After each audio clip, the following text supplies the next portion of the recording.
چوئی صاحب، یہ صحافی بھی ہیں، صحافی بھی ہیں.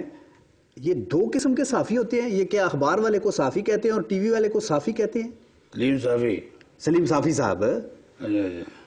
صافی صاحب کیسے ہیں آپ؟ ٹھیک ہیں؟ اللہ کا شکر ہے چوہدری صاحب. میں بھی کافی دیر سے یہی سوچ رہا ہوں کہ میں آپ کو صحافی کہوں یا صافی کہوں. آپ تو خیر، آپ کو تو ہر کام کی اجازت ہے، آپ تو کچھ بھی کہہ سکتے ہیں کسی کو بھی، لیکن میں بہرحال صحافی ہوں، یعنی صحافی پیشے کے لحاظ سے ہوں اور تخلص جو ہے وہ صحافی کا رکھتا ہوں. صحافی بھی صحافی ہی ہوتے ہیں. سیاستدانوں کے خلاف لگے ہیں تو ان کے پیچھے لگ گئے ہیں، وہاں صفایا کر دیا. جعلی سندوں کے پیچھے پڑے ہیں تو وہاں صفایا کر دیا. جو دل آیا کرتے ہیں. نہیں، اس حد تک تو پھر آپ کی بات ٹھیک ہے کہ پیچھے تو پڑ جاتے ہیں، لیکن اس سب کچھ کے باوجود بھی صفائی نہیں کر سکے. تو اس کی وجہ ایک تو وہی ہے جو آپ نے بتایا کہ ہم خود بھی اتنے صاف نہیں ہیں. ہمارے ہاں بھی مسئلے مسائل بہت زیادہ ہے اور ہم خود بھی شیشے کے گھروں میں بیٹھے ہوئے ہیں.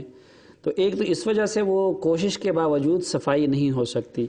دوسری طرف وہ جو چودھری صاحب کا طبقہ ہے تو ان کے ہاں گند اتنا زیادہ ہے. نہ کریں جی، نہ کریں، نہ کریں جی. نہیں، وہ چودھری صاحب کے نہیں اب تو صحافت میں بھی سیاست آ گئی ہے، اب بلکہ صحافی زیادہ سیاست کرتے ہیں. اچھا، صحافیوں کو دل کرتا ہے تھوڑا تھوڑا سیاست کرنے کا. یار یہ دیکھیں 3-4 اینکر ہے، وہ اتنا پریشان کرتے ہیں. میں تو ان کے جب پروگرام دیکھتا ہوں تو پریشان ہو جاتا ہوں کہ گورنمنٹ ہون گئی. چوہدری صاحب، آپ نے بھی تو پوری قوم کو پریشان کیے رکھا نا. کیا ہوا 2-4 صحافیوں نے اگر پریشان کرنا؟ میں نے نہیں کیا، جس نے کیا ہے وہ تو پتہ ہی ہے. نہیں چودھری صاحب، وہ آپ ان اینکرز کی وجہ سے پریشان نہیں ہیں، وہ آپ کی پریشانی کچھ دوسری وجہ سے. جب سے پرویز مشرف صاحب نے آپ لوگوں کو اس طرح چھوڑا ہے اور وہ ادھر گئے تو ظاہری بات ہے کل تک جو ہے پورا پاکستان آپ کے ہاتھ میں چھوڑا. اس نے نہیں چھوڑا، ہم نے چھوڑا اسے. وہ تو منت تلے کر رہا ہے کہ ہمارے ساتھ آئیں. نہیں، یہ تو خیر الٹیمیٹلی اس کا انجام یہی ہوتا ہے کہ اس طرح کے جب سیاستدان جب بھی جرنیلوں کے ساتھ دوستی بناتے ہیں تو الٹیمیٹلی ان کو چھوڑنا ہی پڑتا ہے. اب تو خیر یہ ڈیبیٹ ہے، آپ کو اندر کی کہانیاں پتہ ہوں گی کہ آپ نے چھوڑا ہے یا انہوں نے چھوڑا ہے، اور اگر آپ نے چھوڑا ہے تو پھر تو اور بھی زیادتی ہے جی. انہوں نے دیکھے اتنا سب کچھ. چھوڑیں جی ان باتوں کو. سلیم صافی صاحب، آپ یہ بتائیں، سرکاری میڈیا کو چھوڑ دیا، وہاں کو پابندی تھی، زیادہ کھل کے بات نہیں کر سکتے تھے، زیادہ پیسے لبے پرائیویٹ میڈیا دے سیدھی گل کہہ رہے، زیادہ پیسے چنگے مل گئے. وہ جرگا پروگرام ان کرتا ٹکا کے نوٹ دی گل ہے. آج کل صحافت میں بڑا آ گیا، نظریات ختم ہو گئے، اب کمرشلزم ہے. یہی بات ہے. ہاں نہیں، اصل میں دیکھیں وہ پی ٹی وی میں یا سرکاری میڈیا میں جب تک ایک جرنلسٹ رہتا ہے تو وہ مجبوری کے عالم میں رہتا ہے. سرکاری ٹی وی پہ تو سرکاری پالیسی ہوتی ہے نا، اس میں آپ اپنے دل کی بڑھاس نہیں لگا سکتے. لیکن اس میں چودھری صاحب میں تھوڑا سا آپ لوگوں کے مشرف صاحب کا یہ میں کہوں گا کہ بہرحال جو میرا معاملہ تھا تو کم از کم پی ٹی وی پہ پروگرام کے باوجود ہے، یعنی میں اس دوران بھی کالم لکھتا تھا، ان کے خلاف لکھتا تھا، لیکن مجھے کبھی مشرف صاحب کی طرف سے مجھ پہ دباؤ نہیں آیا یا ان کی ٹیم نے مجھے پریشان نہیں کیا.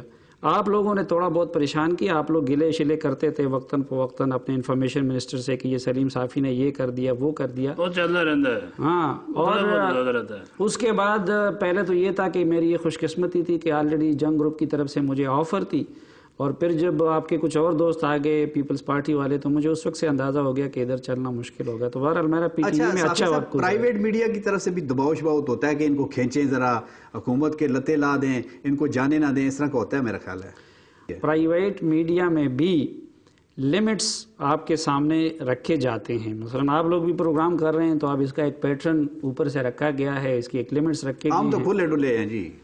چوہدری صاحب نے اجازت دیا کہ کھل ڈل کے باتیں کریں. تھوڑا بہت ہے، وہ ٹھیک کہہ رہے ہیں. اچھا، وہ تو مجھے ویسے ہی کہتے رہتے ہیں چوہدری صاحب آپ کے کھل ڈل کے باتیں کیا کرو. اندر کی گل تو نہیں پتا. اچھا، لڑائی آپ بھی کراتے ہیں؟ جو آپ کے مہمان آتے ہیں مزہ آتا ہے نا جی، جو لڑ رہے ہوں. میں نے کروائے ہیں، جھوٹ انسان کیوں بولے. میں نے بھی آغاز اس سے کیا تھا، بلکہ پی ٹی وی پہ جب میرا پشتو کا پروگرام ہوتا تھا جرگا، تو اس کے بارے میں یہ مشہور تھا کہ پی ٹی وی پہ وہ پہلا پروگرام تھا جس میں لوگوں کو لڑواتے تھے، جس میں گستاخیاں ہوتی تھی. لیکن شاید اس کے بعد زیادہ کس کی لڑائی کا مزہ آیا جو آپس میں لڑ پڑے، آپ کو بڑا مزہ آیا ہو؟ ہمارے وہاں پہ عوامی نیشنل پارٹی میں ہوتے تھے، بعد میں چلے گئے وہ پیپلز، انہوں نے نکال دیا بلکہ، اور پروونشل منسٹر بھی رہتے فرید طوفان. تو وہ ایک پروگرام میں، اور میرا پروگرام وہاں سے لائیو ہوتا تھا، تو اس میں غصہ ہو کے انہوں نے پینک دیا اور باہر چلے گئے اور واک آؤٹ کر گئے، بس کہ میں تو اس میں نہیں بیٹھتا. اس کو ذرا بہت زیادہ انجوائے کیا تھا ہم نے. اسی دن میرا خیال ہے آپ کے بارے میں سوچ لیا تھا کہ بندہ ٹھیک ہے, اس کو اوپر لے کے آنا ہے, لڑائی شڑائی ٹھیک کرا لیتا ہے. اب میرے خیال یہی وجہ بنی. یہی ترقی کی وجہ یہ ہوتی ہے. نہیں, ان کی باتیں سن کے یہ محسوس ہے کہ لڑائی کی روایت بھی چینل دیتے ہی نہیں پائی. انہوں نے پائی ہے. بات آپ کی ٹھیک ہے. بہرحال میں مانتا ہوں یہ غلطی میرے اس میں جاتی ہے کریڈٹ میں یا ڈسکریڈٹ میں, کہ بہرحال پی ٹی وی پہ اس کا آغاز جو ہے یا اوپن پروگرام کرنے کا یا لڑوانے کا, یہ سب کچھ جو ہے وہ میں نے کیا تھا. بعد میں ایک تو انسان پھر میچور ہو جاتا ہے, بالغ ہو جاتا ہے. مگر آپ لوگوں نے بھی اس کے الٹ کیا نا. شروع میں دیکھیں آپ کے پرویز مشرف صاحب نے میڈیا کو آزادی دی تھی, بعد میں اس کا الٹ اس کو کرنا پڑا, تو مجھے بھی الٹ کرنا پڑ رہا ہے دوسری حساب سے. آپ کچھ انہوں نے بھی غلطیوں سے سیکھا ہے, ہم نے بھی سیکھا ہے. آپ نے تو کوئی نہیں سیکھا جوئی صاحب. آپ تو ابھی آپ کی کوشش ہے کہ کوئی ایسے دائیں بائیں سے کام ہو جائے, لیکن یہ تو اب پتہ چلے گا کوئی نیا جنرل آئے گا اور آپ کو کچھ وہ دانہ ڈال دے اور پھر آپ نہ کریں تو پھر ہم سمجھیں گے کہ ہاں سیکھا انہوں نے بھی نہیں ہے, سیکھا آپ نے بھی نہیں ہے. سیکھا صرف میں نے یہ ہے کہ اب بریک بنتی ہے اور بریک لینی ہے, اور بریک کے بعد واپس آئیں گے. سلیم صافی صاحب جرگہ کے صافی ہیں, ان سے گفتگو کر رہے ہیں. انہوں نے بریک تو علاوہ کوئی چیز سکھا دے ہو.